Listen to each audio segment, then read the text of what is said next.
I'm considering that you are a complete beginner who haven't wrote a single line of code in your life. So if you are someone who already know HTML, I would recommend not to watch this video. But you are starting to learn web development, you have come to the right place for learning HTML. This video may take about 1 hour or may go beyond, but I don't think you should spend 9 hours or 10 hours on learning HTML because it does not require for you to learn HTML in that much long time. Without any delay, we'll start learning HTML. But before learning HTML or anything else, we will actually see what happens when you are browsing the internet. And most of the cases you will be using your browser. Here, for example, I am considering you are using Chrome. So when you search for YouTube on Chrome browser and go to the YouTube website, what happens actually is you are sending a GET request to YouTube server. Now what happens? YouTube receives your request, and according to your request, it will give you back HTML, CSS and JavaScript. This is very important. Your browser only knows 3 languages: HTML, CSS and JavaScript. That's all. Nothing else your browser will understand. So this is what happens behind the scene.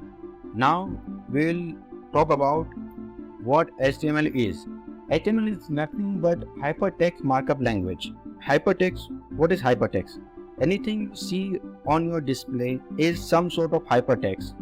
And markup language, it is called markup language because we are only using HTML to structure our website. So that's why it's called HTML, hypertext markup language. HTML is nothing but just a file. I have already created a folder to demonstrate this thing. You can create this manually, but I would recommend learning CLI. But let's do this with GUI. Whenever you want to create HTML file, what you need to do is open any text editor.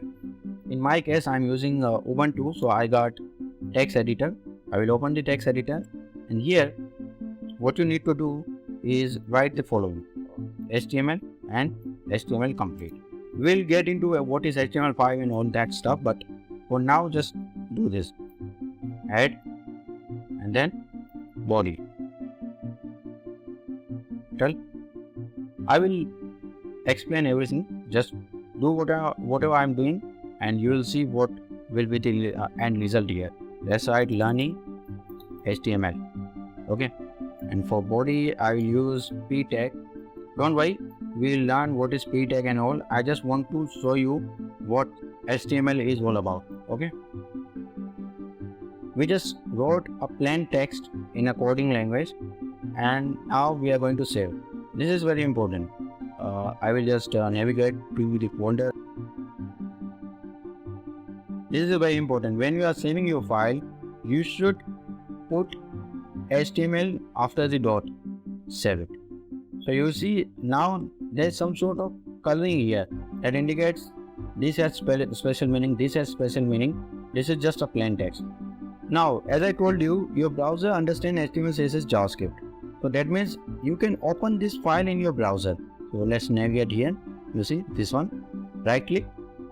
Let's open it with Chrome. Drag and drop.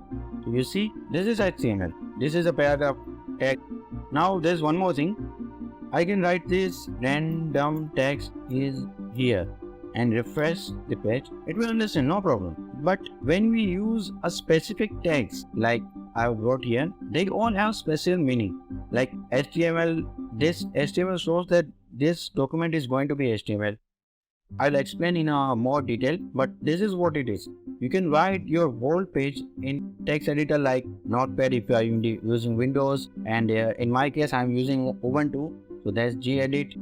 But the thing is, it will be very hard for you to write code in this manner, because this text editor are not supposed to be used for web development or any kind of coding. So what we do, we use IDE or code editor. Now IDE and code editor are the special softwares that are built to do the programming. So in our case, we are doing web development. The best code editor as per my preference and most of the people would recommend is VS Code. just type the VS Code and go to the first website. This is code.visualstudio.com. Click on it. So since I'm using Ubuntu, it's giving me these two types, deb and RPM type file. Deb is for Debian based systems like Ubuntu, and .rpm is for those who are using CentOS or Red Hat or any other distribution who resembles them. And if you are using Windows, you should download this, and if you are using Mac OS, you should download this one. So I already downloaded it, so I'm not going to do that. What I'm going to do is just navigate to that particular folder. If you are using Linux, you can open this in File Explorer and double click, and it will open.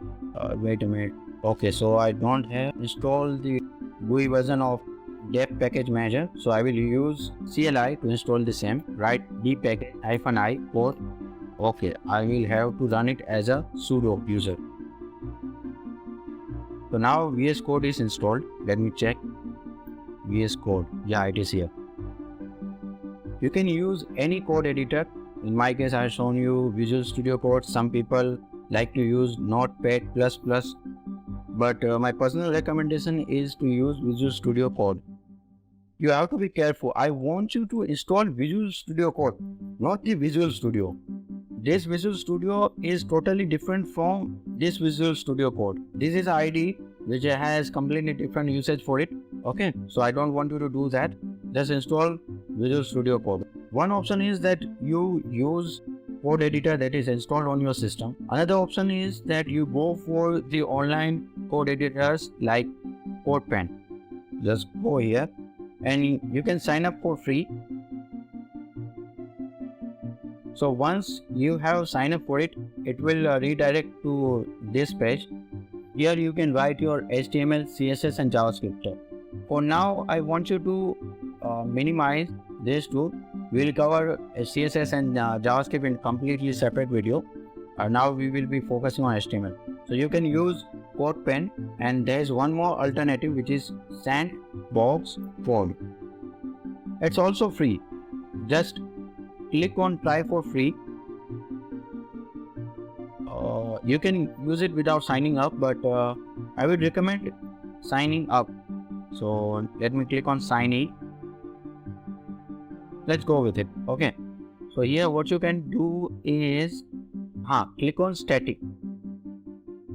So click on this button to sign up. There are three options. Whichever you want you can use. Sign in with GitHub or sign in with Google. So I will go with signing with Google. You should do the same. So now it's asking for username, display name, and what best describes your role. So I will select frontend developer, or whatever you want you can select here. And what do you plan to use code editor for? Or let's say I'm doing education work here, so I will select this one. If you are working professional, you can use Word, or if you are someone who is learning to code, you can use personal. Actually, this doesn't matter, but it would be better to describe yourself properly so that the marketing team can use it for future enhancement. Okay, so you can write your code here also. So I have shown you three ways. Actually, there are two ways, but three options. One is install the code editor on your system and use it. In our case, we will be using Visual Studio Code, and online code editors like CodePen. And there's one more which is more enhanced version, that is called Sandbox.io. These are the options. Now let me first close it here, save and close. This is the file we created earlier. Now what you can do is you can either open this single file with Visual Studio Code, or you can open this whole folder. I will show you.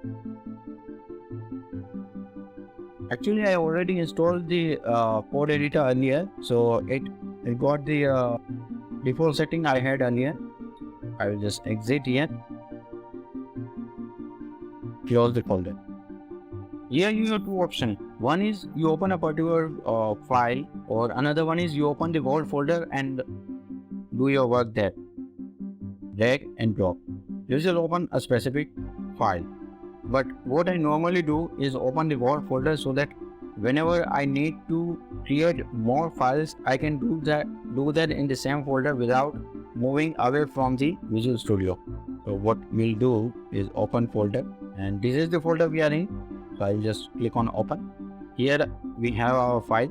I'll open it.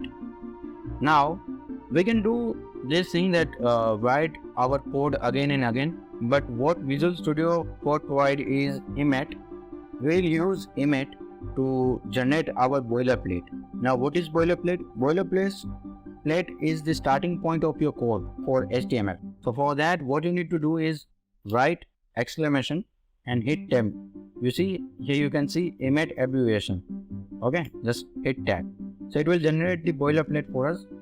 Now here I want you to pay attention. This portion, doc type HTML, what it does is it will tell our browser that the version of HTML document is HTML5. We are writing the code in HTML5. Now another thing, if you have specified this, then it will be easier for browser to show your content in a proper language. Now this is the root element of your HTML document. Now what is element? Element is nothing but made from two things.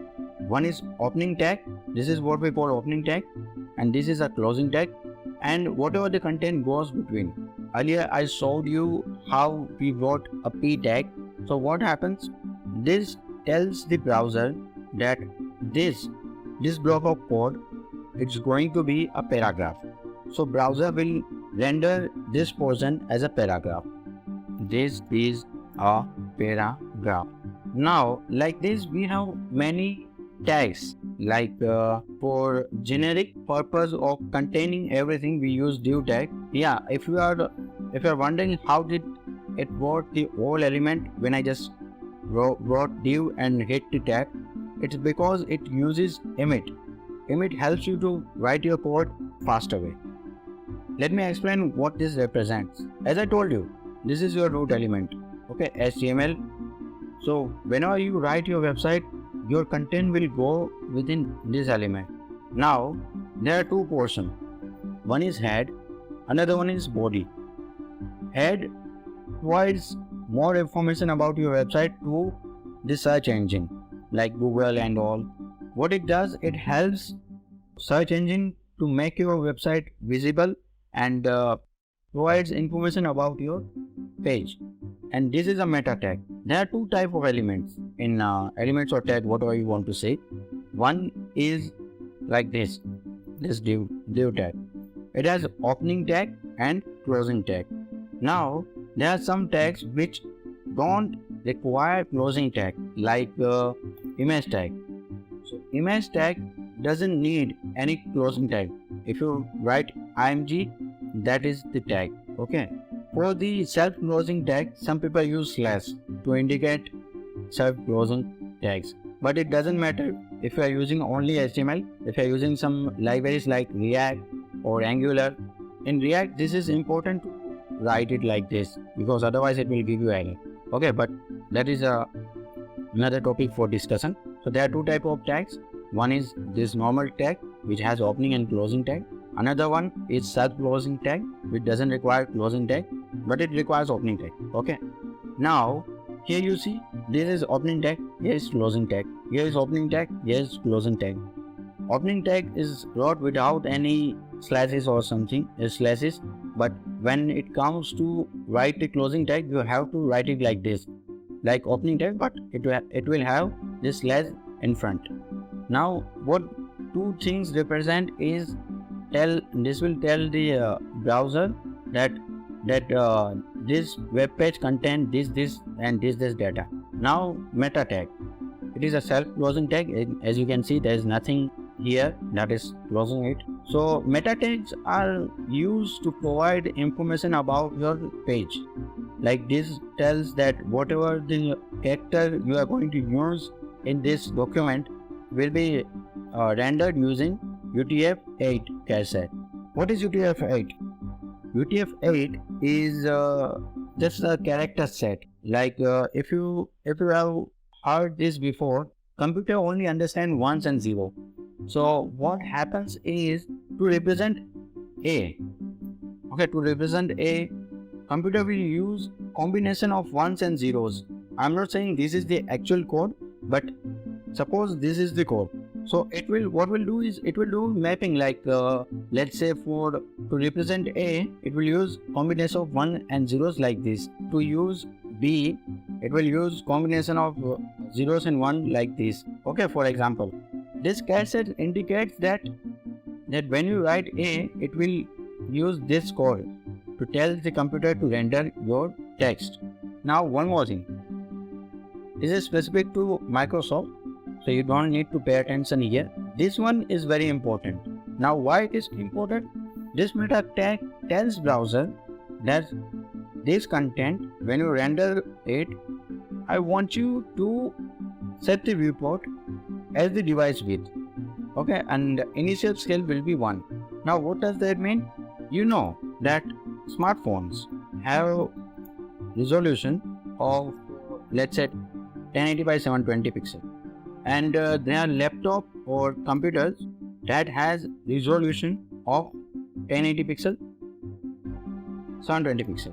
But now the thing is, you know that smartphone has smaller display, computer has bigger display.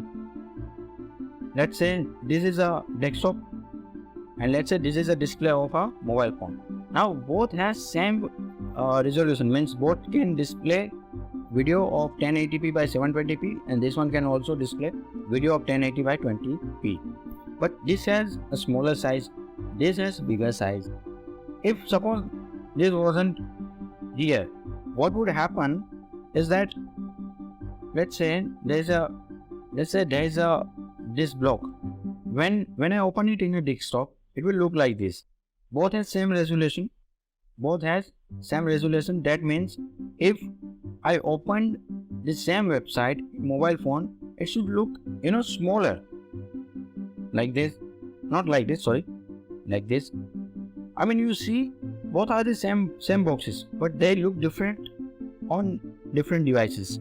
So what this does, it tells that you set the width and height to the device width. There's a thing called device independent pixels, which means it doesn't matter whether you are browsing the same website on desktop or mobile or smartphone, it will be the same. To demonstrate this, I have this website open here. For example, I have a smartphone which is Samsung Galaxy A31. So you see it has where is it? Here you see the resolution is 1080p by 2400 pixels, and it has size of 6.4 inch. Okay, so this is very important thing, DPI, pixel per inch. So what I was telling you about here, this thing, device independent pixels, are the pixels that are derived from DPI. Now to calculate a DPI, what you need to do, let me open library calc and I will show you. So pixel width, what is pixel width? It's 1080, and height is what? 2400? Yeah, 2400 pixel. And physical size is 6.4 inches. Now as you know that when we talk about device sizes, it's measured diagonally, means like this, diagonally, this way. So this 6.4 inch is actually this thing. This is the size. And when we talk about width, it has 1800 pixels like this. Here 1 pixel, 2 pixel, 3 pixel, 4 pixel, 5, 6, 7, 8, like rectangular shape. It is also like this. That this is 1 pixel, for example. Okay. 2, 3. This is how these are set physically. These pixels are physically there in your device. Okay. So when we talk about width, it has 1080 pixels, and we talk about height, it has like this, okay, 2400 pixels this way. So when we talk about pixel per inch, that means how many pixels are there for a single inch. Okay, so now we know diagonally what is the size of that particular device, what we need to do is calculate what would be the pixel size for that diagonal. Okay, so what we'll do, let me just close it. Let's come here. Okay, so let's see diagonal length in pixels. So for that, what we'll do, we'll use Pythagorean theorem. If you studied in math, you know what is Pythagorean theorem, Pythagoras theorem. So for that, we need to do the square of the width, okay, square of the width plus square of the height, and take square root of both of these. After doing the sum, we need to square root of this sum. Okay, so for that we have sqrt square root. Okay, this is the square root, square of this thing and this thing. Once summed up, we need to take this square root. Okay, this is the length in pixels. Now what we need to do, as we said, pixel per inch means we need to divide pixel by its size. So 3000 divided by 6.4. I think there's some mistake I have done here. Let me see. Yeah, this is the mistake. Okay, it's actually 1080p, not 1800. 1080. Okay, so you see 411. Okay, 411.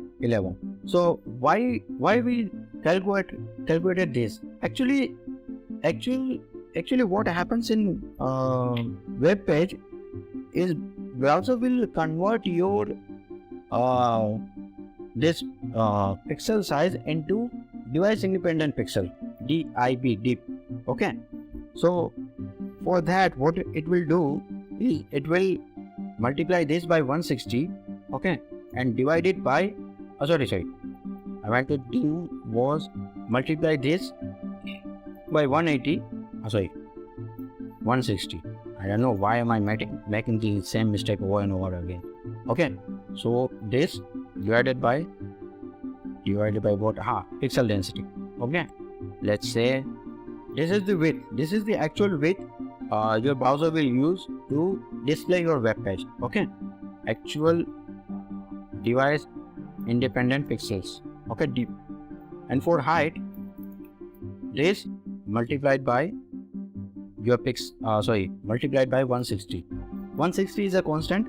Actually, when this DIP was first calculated, it considered the Apple iPhone, which was original, and it had some size of 320 by 480, I guess, and it had the pixel density of 160. So we take that into consideration and multiply it by 160. Okay, and divide it by wait a sec, let me calculate it. Height multiplied by 160 and divide it by this pixel density. Okay, so this is your size which will browser use to display the website. Now one more thing, as you use your phone, you will notice that not the whole browser will use your display size. What happens is this, let me tell you. Let's say this is your device. Okay, this is your smartphone. Now what happens is that when you open your browser, you will notice that let me change the color to yellow. Okay, you have navigation bar over there. Yeah, so this portion will be used by your system navigation bar. Then whatever the browser you have opened, it also have its own options being displayed over there. So this will be used like this. And as per the card time, this portion, let me just change the color here also. This is white. So this portion will be used for your system navigation. Like this will be used for back, this will be for home screen, this will be for menu, and like this. Okay, so this is not going to be the exact value that your browser will be using, but it will be less than this, I can tell you that. Okay, so this portion does that. Now if you have watched any video, I'm sure most of the people will not explain this properly, but I took the time so that you can understand why we are doing this. Okay. Now, if I remember, we already had opened this page. So this is what it was look like. And now if we save, just let me remove this portion. If we save this and refresh, you see there's something different. Let me just rename this to learning HTML. Okay. KP web dev. Now refresh again.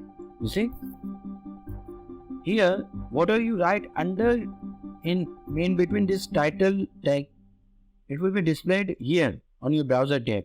Okay, this is used to show what page we are on. Okay, I hope you understood that. And there's one more thing, like say this is a very generic type of icon, but you have seen, like if you go to Amazon, let me just open this. It has this icon here. So how you can set is very simple. You have to go here and there is a tag called link. Okay, link tag. Why do we use link tag? Link tag we use to link external CSS files, but you can also use it to change the title icon here. So what I'll do, I'll change this from style sheet to icon, or you can write favicon also, but icon is the thing I've seen the most. And here you provide the link to that particular image. Okay, we don't have any file on our page, but we can go here and let's search for Google icon. Or what I can do is, let me see, I already have my icon somewhere. I use the dark version. Okay, so CP logo BG dark with the current folder. I will move to this video. Why did it?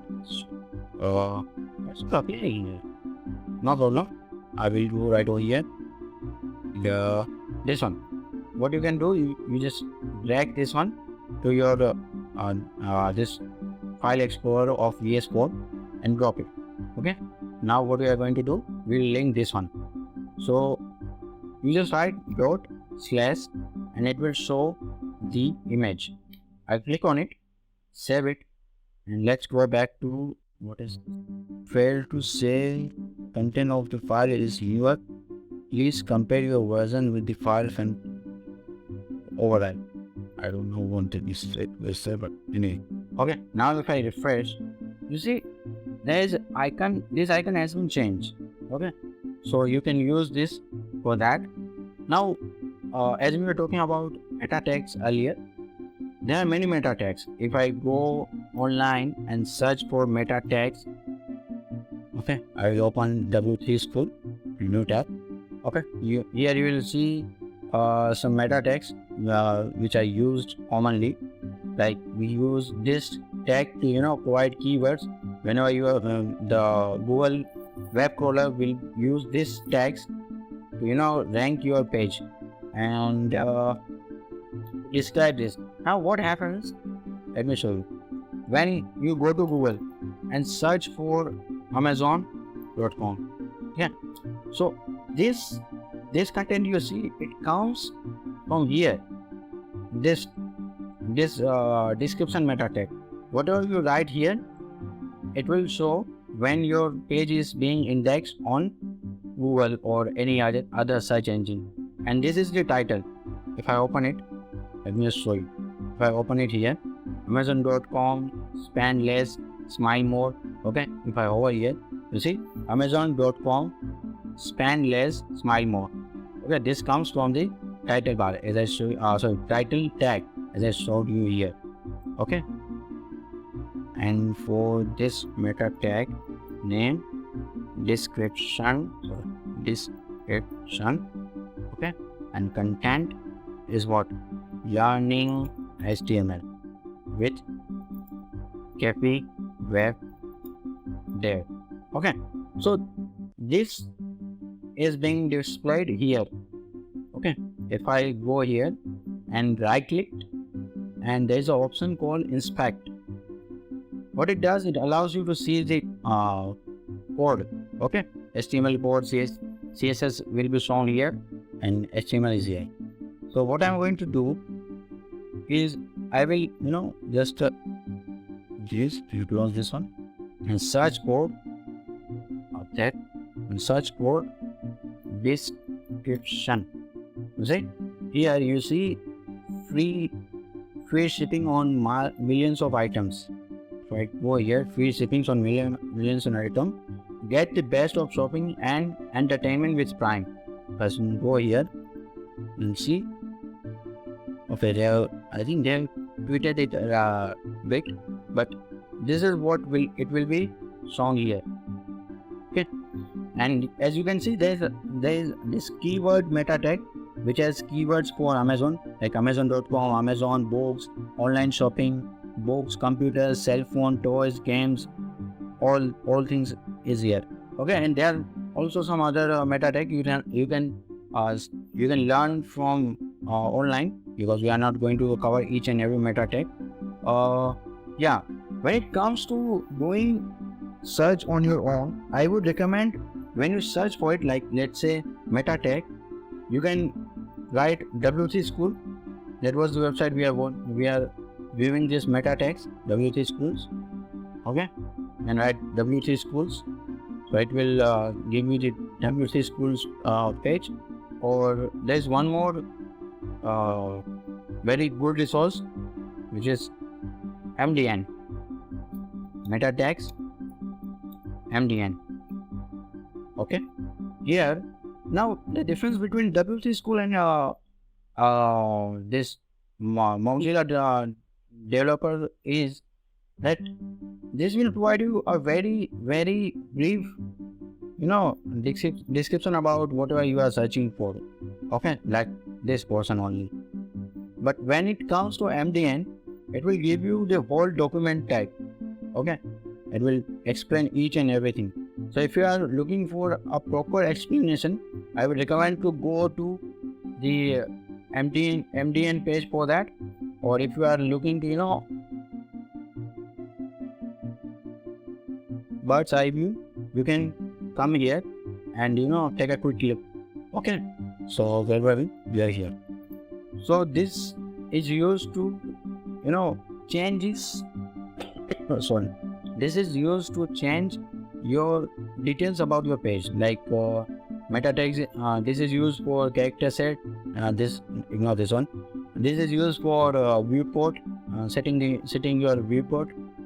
Okay, this one is used for to show the title here.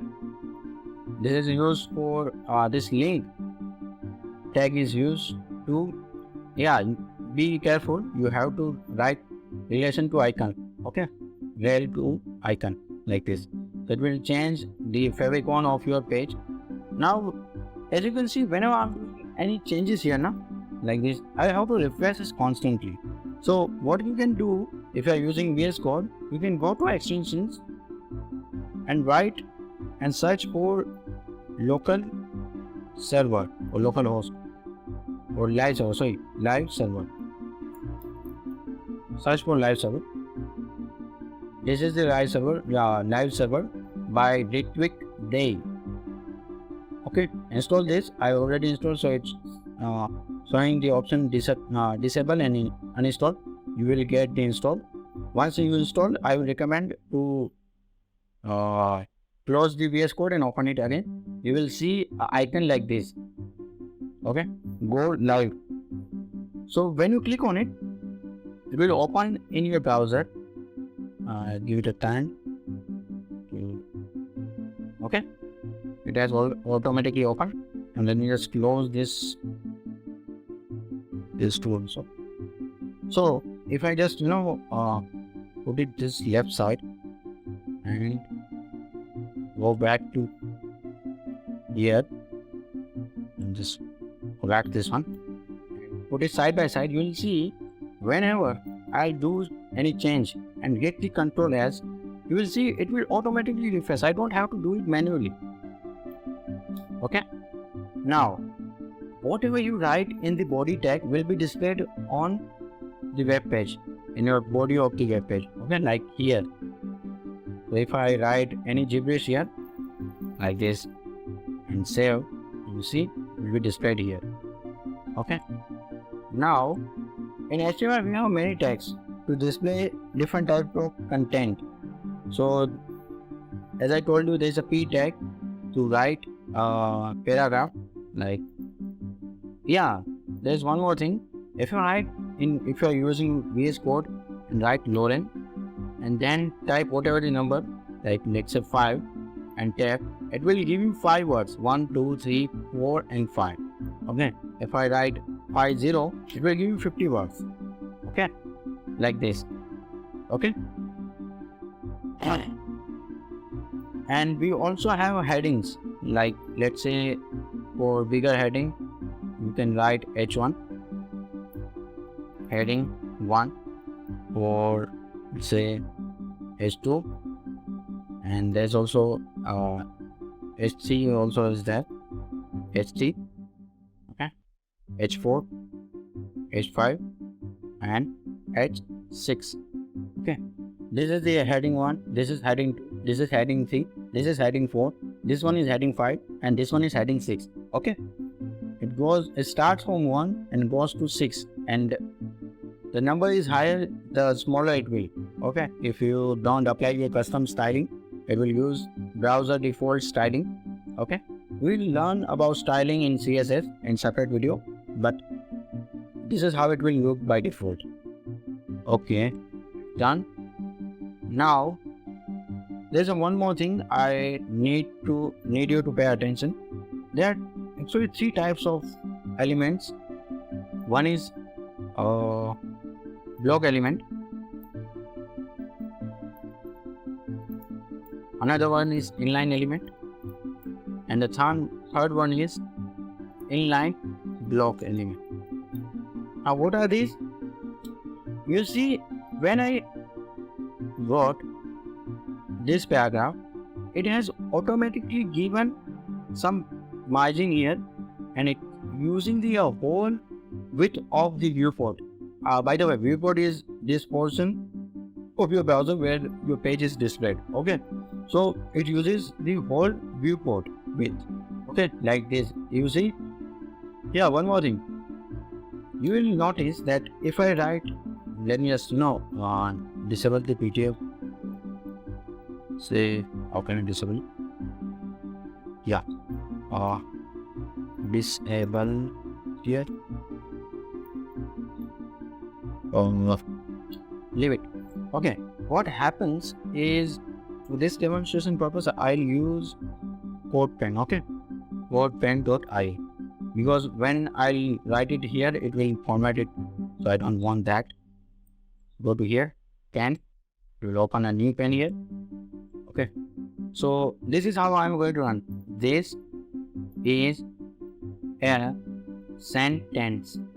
Okay, I wrote it like this, but browser will remove this extra white space. You see, this entered entered here. It's not showing that. It will take only one space. Doesn't matter how many space I provide. It will never take more than one space. Okay, you see, this is the space I given, but it only takes one space and goes for the next one. Is, you see, but when I use paragraph like this, you see, it has just let me close this one. And now if I write random text, you see, it goes here down. So why does it happen? Because the P tag is block element. Block elements always consume the total width available to them. Okay, if you have not specified width and height separately. Okay, and there's one more this or tag which we use to provide links for is an inline element. What is inline element? Inline element is an element which will only consume the space required. Okay. Now I will write some styling, but let's say, okay, let's write A, B, C. Let's give it a red color, and for a link, let's give it a background of blue. Okay, you see, this has taken the background of red for the whole width. But if you see here, anchor tag is only, let me just change the color to white so you can see what is written here. So you see, it only consumes whatever the space is required for it. Now, this there's a third type of element, which is inline block element. I will show you what is the difference between. This is an image tag. What is more? We have to upload an image. Got it. Okay, we will go here and search for Unsplash. Unsplash is a website which provides you copyright free images. I will pick this one. Right click, copy the image address, come here and paste it here. Not here, here. SRC means source. So you see, but where did the link tag to go? Here it is. Okay, you see, it didn't go to the next line. It's here. Okay, and this is the width it needs, so it has consumed only that much. Okay, if I had put another paragraph like Lauren tank, sorry, tank, it did happen, spelling mistake. Okay, so now this is a inline element and this is a what we call block element. So what it does, as I told you, it will consume whatever the available space is there for the viewport. It will consume. So what it did, it took all the space, so it will came right below the link tag, and the image went down right here. Now you may ask, what is the difference? What is the difference between inline and inline block? Now the difference is very simple. For block element, I can provide. We learn these properties in CSS separately, but let's say I provide a width of 200 pixel and height of, let's say, 100 pixel. Okay, so this is the width and this is the height. Since it's also a p tag, it's applied the same styling here also. Okay, you see, this is the height, this is the height. Now when I provide height and width to this portion, this inline element, it will not take. Let me show you. Width, let me say width of what, 100 pixel, or let's say 800 pixel width, and height of, let's say, 200 pixel. If I hit save, you see, nothing changed.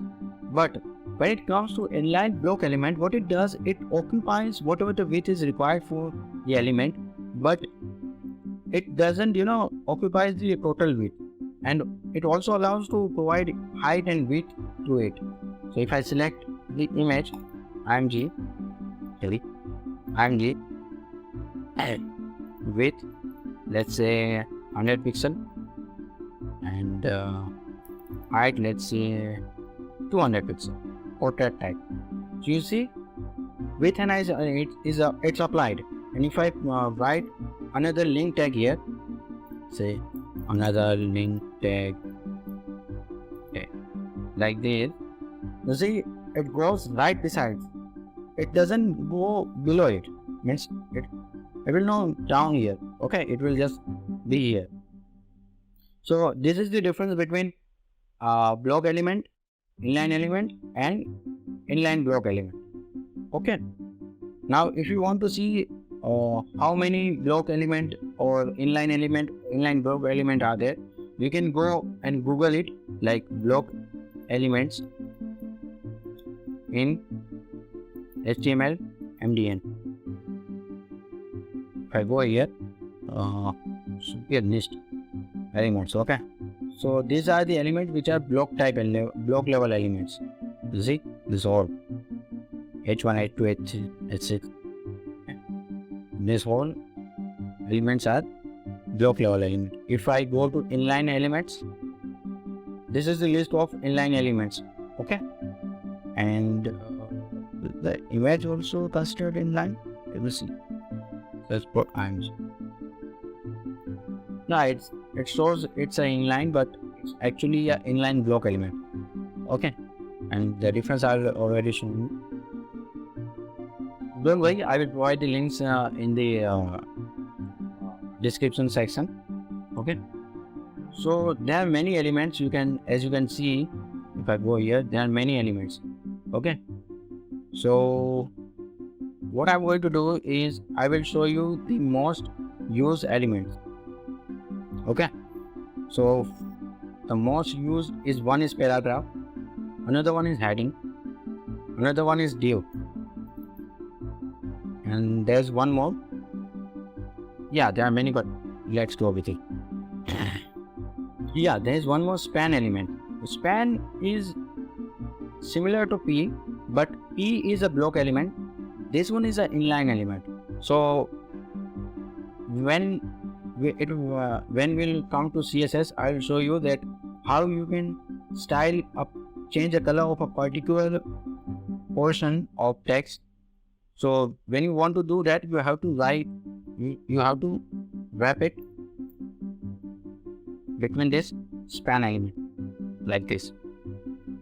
Okay, so if I just for the demonstration purpose, I am doing this style or span basic purple. Let's say color to be white. Okay, you see this text looks different from the rest of the text and the P element. Okay, now one more thing. What is attribute? Every element has some kind of attribute with it. Like if you remember, when I write img and hit tab, you see it, this and this are called attributes. Now attributes provides additional information about the tag. Like this is an image tag, we can see, okay, this is an image tag, but every image is different. I mean, most of the cases images are different on the single page. There may be cases where they use the similar image over and over again. Like if I go to Amazon, this is an image, this is an image, this is an image, this one is also an image, this one is also an image. Okay, so these images are shown by this image tag. It has two attributes. One is source and another one is alt. Source attribute is used to provide the link for the what we call image. One option is that you go on the internet and search for a particular image, and like I did earlier, just copy the image address and come here and paste it. Okay, this is the online way. And offline, I also show you. Okay, like when you save it and show you what the image looks like, this image. Another way is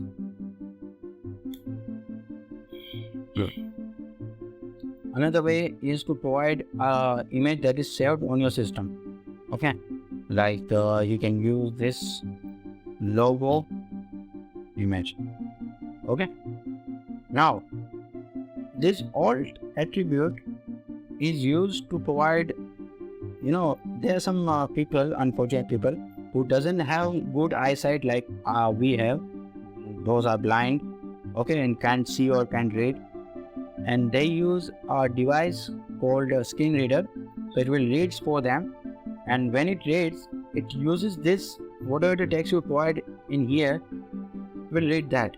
Okay, so if I write logo of KP web dev, So when a screen reader will read this portion, it will read like this, because they cannot see, so but they can hear. So screen reader will read it like logo of Cappy Web Dev.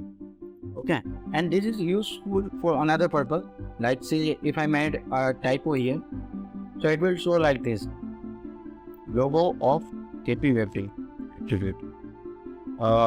This attribute is appearing here because we wrote it here and just delete. Okay, so it will let you know that yeah, there is a mistake in image tag you used here. If I didn't, and I wouldn't be able to notice that there was an image which was missing. Yeah, it's showing this, so I can know, but this will help more. Yeah, suppose I had many 5-6 images, then I would be able to notice that yeah, this image was for this image was for this, and I have made a typo, or the image is not available there. Okay, so image tag is used to show the images. Now there's one more tag, which is video. Now video tag is used to show the video, and it has same video attribute. So what we'll do, as place as images here, there's one more website which is called Pixabay. You can search for free stock videos, and the first site it will be pixels.com. You can use these videos without any copyright issues. So let's see this one. What happened? I think I clicked on the here. You don't have to click here. Click on the video itself. Okay, so we'll download it. Okay, so thankful. I didn't need it. Okay, so just drag to our project here, close it here, this one, and we'll do ./pixels. It will appear like this. Now you see, it has very long width and height. So you can use the attributes width and height also, but I don't recommend using width and height. I would recommend to use the CSS to style. Let's say width would be 1080, or not 1080, let's say 720. No, yeah, 1020, 1080 would be the width, and height, let's say 720. Well, you can give whatever width and height you want, but this is what I prefer. Okay, let's go down. So this is a video, but you see, it doesn't look like a video. It seems like just another image. So what you need to do is provide another attribute, which is control. Now this attribute, if it's present, it will be considered as on, and if it doesn't present, it isn't present, that means it will be shown as false. So controls, when you create controls, you will see this 14 seconds is the total duration. Sound, you can mute and not, and you can do also full screen. Now there, just a minute, one more thing you can do, you can play it here. Okay, you can stop it also. You can play and pause the video like this. Okay, well, when you provide controls, if I turn it off like this means this video will not have these controls, and that's why it's staying there on. And I don't know, but if you don't provide controls, it will not show this play and pause and other options. Okay, so we'll keep it like this. And there's one more attribute, it is called autoplay. So it will, when I refresh the page, it should autoplay. I don't know why it's not playing. So close it, open it again. If I scroll down, okay, no worries. See on.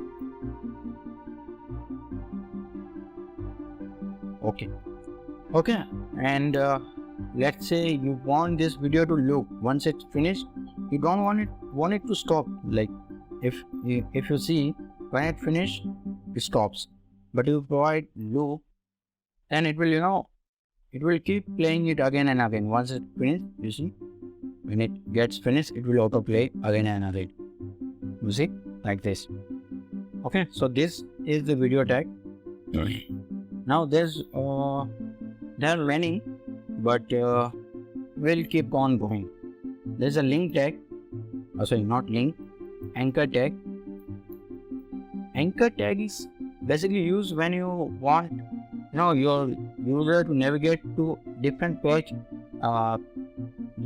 of your website, or you can use anchor tag to redirect to another website. Like let's say click on to go to Google. Now what most of the people, when they are learning, they do have it like this, google.com. So I will show you what's wrong with it. You see, it's here. So when I click on it, what will happen is that it will try to navigate to that particular section of my web page, but I don't want to redirect it to the section of that page, but I would rather want it to go to google.com. So here what's happening is we are changing from one site to another, and for that we use HTTP protocol. Okay? So https://www.google.com.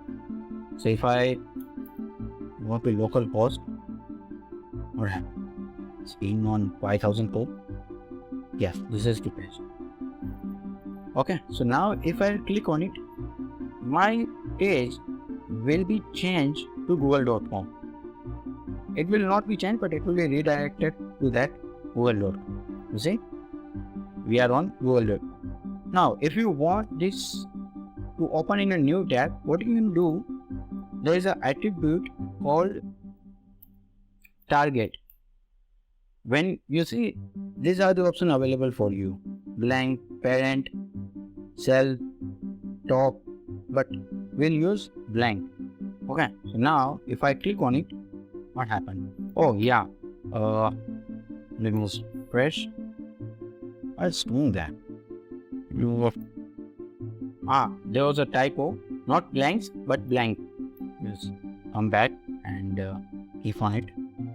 Do I need to refresh it? Yeah, you see, it opened in a new tab. Sometimes it happens that it doesn't work the way you want it. Just refresh it and it will work. Okay, so you can use this target attribute to open in new tab. Now for those of you who are still not able to grasp this element and attribute, what you can do, you can compare it to human. For a human being, we know we all are humans, okay, but humans have different features, like say someone has blue eyes, someone has red eyes, okay, someone has height of let's say 6 feet, someone has height of 5 feet.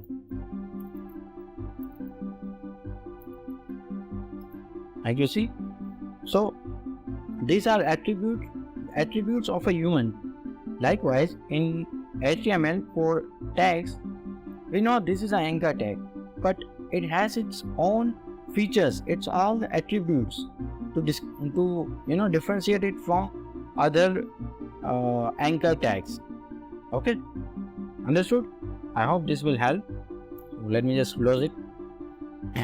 Now there is one more thing which is very helpful when we want to list out the item which has some relation between one and another. So we use this tags to list. Okay, now what you can do, you can use the UL tag to this. This UL tag tells that this is going to be an unordered list. Okay, this is an unordered list. Yeah, one more thing I forgot to mention. It doesn't matter what language you use, but there will always be comments. Comments are used to, show other people or the person who is working on it to describe the, when I'm writing HTML, I would use comments to, write this like this is a para. Okay, this is a paragraph. Okay, so write comment in HTML. What you do is you write less than symbol, then an exclamation mark, 2 hyphens, and then space, and again 2 hyphens and greater than sign, or you can call it a closing angle tag, angle bracket. Yeah, sorry. Okay, but in VS Code we have this shortcut. When we hit control, holding the control, let me just show it.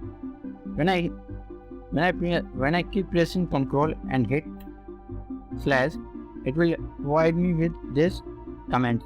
Okay, this is our comment. Comments are useful. Suppose this website I created 2 years ago, and now I am revisiting the code.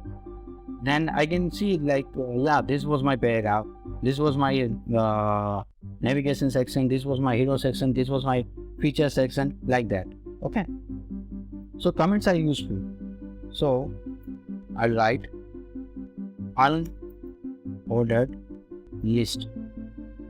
Okay, and under this UL we write LI, which means list item. Okay, LI stands for list item. List item 1. And twice we can write 2, 3, 4, 4, 5, 6, 7. Okay, so if I go back to our website, you see list item 1, 2, 3, 4, 5, 6. It has this this icon here. You see this dot icon or bullet point, because it's unordered list. There is one more list which is called ordered list. Can you guess what would be the abbreviation for it? OL, ordered list. And LI will be same. List item. List item. Okay, I will write it like this so you can see the difference. Here, this is the default behavior of order list. It will write like 1, 2, 3, 4, 5, 6, 7 like this. Okay, and there is a step attribute on it. We can use it to see how skip works. No, there's not. No problem. Okay, so these two are list tags. You use it to show the list. Sorry. And there's also a tables. There are also tables.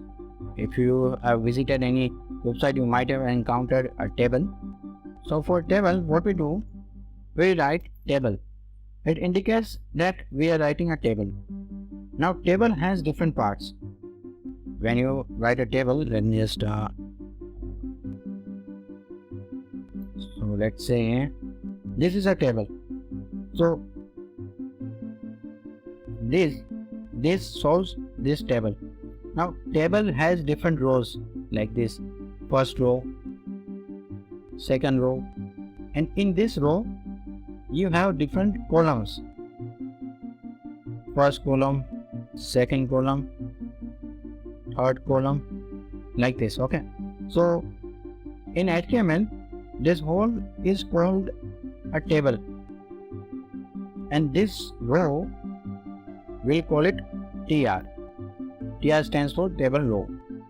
And this cells, you see this one, we call it table data, TD. This cells, you see, this cell is called table data. Table row, this will be the first row, and in which we are going to enter different cells. One is for, let's say, serial number. Another one is for, let's say, name. I think it's more than enough. This is the first row. Second row, and in this second row, I want two cells. One will be the cell number of 1. Another one will be Johnny. Okay, this row is completed. Another row, Tony. But we need serial number also. Second, this is a table. If you are wondering why whenever I hit Ctrl S, it changes structure here, it is because I have installed extension called PTR. If you want it, you can go right here and write PTR. You need to install it. I already installed, so it's showing me disable and install. Once you have done that, what you can do, you can go to your settings, preferences, setting. So search here like save on. Now format. So whenever you will Control S, it will save. But one more thing, we need to set the formatter, default formatter. By default it will be anything, but what I want you to do is search for PTN here and click on it. So it will use the PTO to format your code, and whenever you will hit the Control S, it will kind of do this. Now you see there is a mistake here. It was table data, not TD. Okay, so what I'll do, I will select multiple as into D. So you see serial number 1, 2, name Johnny, Tony, like this. Now there is one thing we need to know is semantic tags. As I told you earlier, I will use Amit to write it faster. So there are 6 headings, 1, 2, 3, 4, 5, 6. Now I don't want you to use this heading to styling purpose. This has semantic meaning. Like H1 for a single page, it should have only one H1 tag. So it shows that this is the main heading. And most of the time people use H1 for logo, so you can do that because logo is the most important thing on your page. H2 is used for your section titles like hero section, features, products, reviews, like that. H3 is used when you already use H2 and you want to show the hierarchy between your content. Use H3. You should not use this heading tags to stylize. For styling purpose we will use CSS, but you should not use this for styling purpose. Likewise, earlier we were used to use the B tag to bold the text, I for italicize your text, and there was also U for underline. But nowadays we don't use this. When we want to style some text, we use CSS.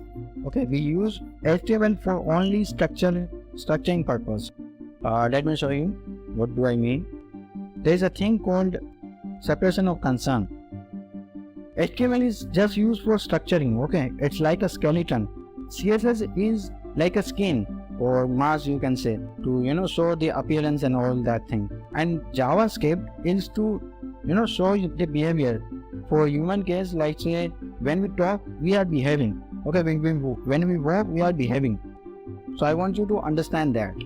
So when we want to show that particular word has some strong meaning, we use strong tag, like let's say 50% off, or we can also use EM, summer deals. Okay, we can use it. If you already know HTML, you have noticed that most of the time we will be using div. By the way, div is used to group different content. Like let's say I'm writing a hero section, so I have S2, yeah, and say hero section, and I have some image, logo image. Okay, so I can group these two things here to show that these two things belongs together. Now the thing is, if I select any of these things, you will see we use div. Everywhere we use div. What HTML5 come up with was they provided some semantic semantic tags which represents words that content is like let's say I will delete all of this thing. Don't worry, I will provide a file containing each and everything we have done so far. For navigation, we'll use nav h1 logo div. Here we'll add not div, let's use ul li home. I could write it like this, like div, but it doesn't show what this content is all about. But when I use now here, people can understand that yes, this portion is for navigation. Okay, other developer can see and they can directly tell that this portion is for navigation. Likewise, if you see, let's open Microsoft website. If I go here, this has different sections. Like this is navigation. This is a hero section. Okay, this is a product section. This is also some sort of product section, and this is for a particular highlight product. Okay, for business section, and this is a footer. So you see, your website is not plain text. It is divided in different sections. Header is also a semantic element. It shows the starting point of any document. In our case, it is the navigation. Front-end developer, they will do it like this, section wise. Like say section S2. H1 we have already used for logo, so we are using S2. Hero section. S3 for some tagline or slogan. Tagline. P for to describe the service or something. And link to learn more or something like that. Learn more. What we also do, we apply class attribute to target this in CSS. You don't have to worry, we will cover CSS separately, but I want you to understand that when we write this now, it shows that whenever the developer comes and see my code, they will directly see that this portion belongs to navigation, is for hero section. These are the semantic meaning. These are the semantic elements. You can learn more about it. Article we use whenever we write card or something. Aside is for this type of portion that shows different links for the current page, or sometimes you also use other related portions, something like that. So these are elements which is used for semantic purpose. I will provide the link also, so you don't have to worry about it. So semantic tags we have covered. I want to show you one more thing. As I told you, we can use these anchor tags to go to a particular section. Before that, I need to tell you something about class and ID attribute. Class attribute is what we use to provide styles to or more than one elements. An ID attribute is to style individual element. I can provide ID here because hero section for a website and for a particular web page, hero section will be one only. Likewise, we can have, let me just copy this, about section. Somewhere we can have features.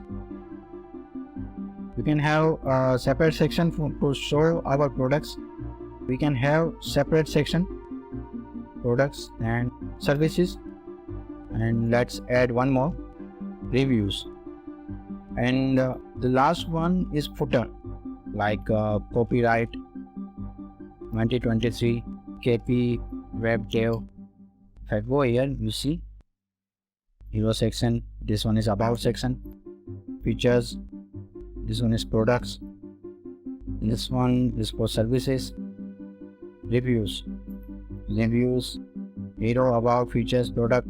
And what we can do, we can use these IDs in our navigation to target a particular portion of our page. Like about is also there, about,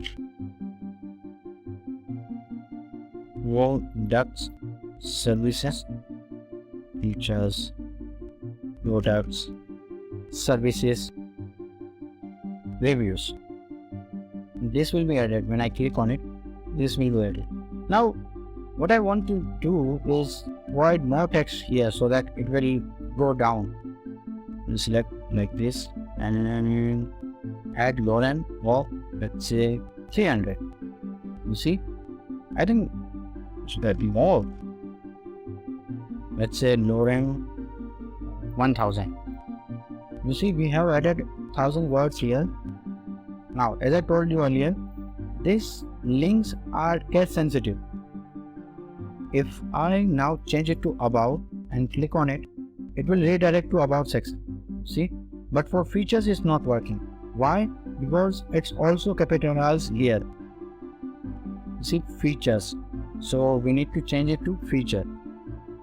Like this, features. If I click on it, features, it will scroll it to that particular portion. So let's correct all the other links.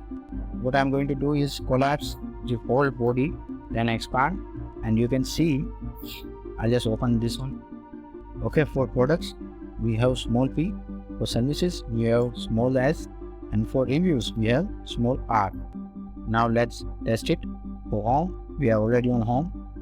So about, then features, and then product, and the services. Services is not working. Why? Because there is a typo here.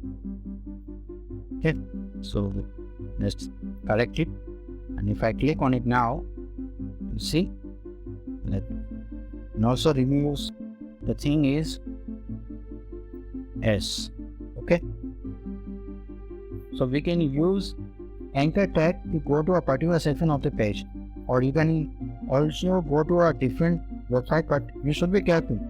You should not write www.google.com, but you also put the protocol. Like in web, we use HTTP protocol. I think this is enough for HTML. You can learn more on MDN website or W3 school, as I showed you, because there are so many elements and so many attributes to learn. So it cannot be covered in a single meeting.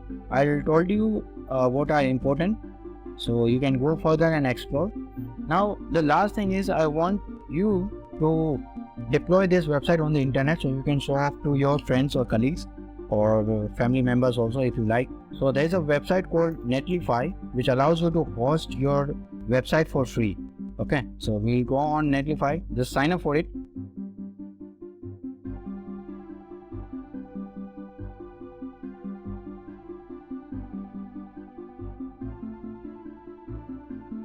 So once you have signed up for the Netlify, it will give you an email. You just click on the verify button, and it will redirect to Netlify. And here you can select whatever you want. Okay, client, school, work, profession. I will select work, and what kind of site do you want to build first. So let's say I want blog. What best describes your role? Others. You can select the UI UX, how big your company is. It's just me. Name of your team. It says that deploy your first project. You can deploy it from this different Git repos, but will not deploy from the Git, but from the local server. So what you need to do, go to sites, and here you can deploy manually. So this option we'll use. So what you need to do is go to the folder where you have wrote this code here. So this is for HTML we want. Let's drop it here. Please drop a containing and text file. Okay, so it says that you must drop the whole folder here. So I drop this folder. It's deploying right now.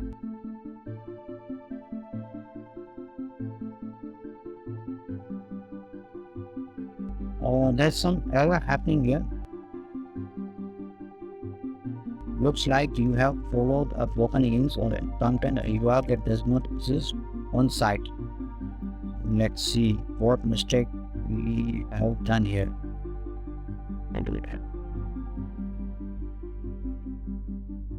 So I'm going to remove these links here, and remove this whole thing. And go back to Netlify. We go to home page, and then we'll try to add again, okay, for an existing start on template deploy menu. Okay, I got it. The problem is we need to change it to index.html. Now, if I go here and drop it, it should work now. Okay. So it's live now. I don't want this kind of weird name here. So you can also go to setting. Not here, but go to the home page. And this was the recent one. Go to domain setting. Here, what you can do, you can edit the site name. Let's say I want to change it to first HTML page. Okay, and save it. It's already taken, so we'll do something unique. Let's see. Yeah. So this is your change domain. If I click on it, so if you share this link to WhatsApp or wherever you want to share it, you will be able to access this. Okay, this is now not only our local server but on the native file. So I hope this video was very useful to you and you have learned all the things you needed to learn the HTML. So thanks for watching and I'll see you in the next video.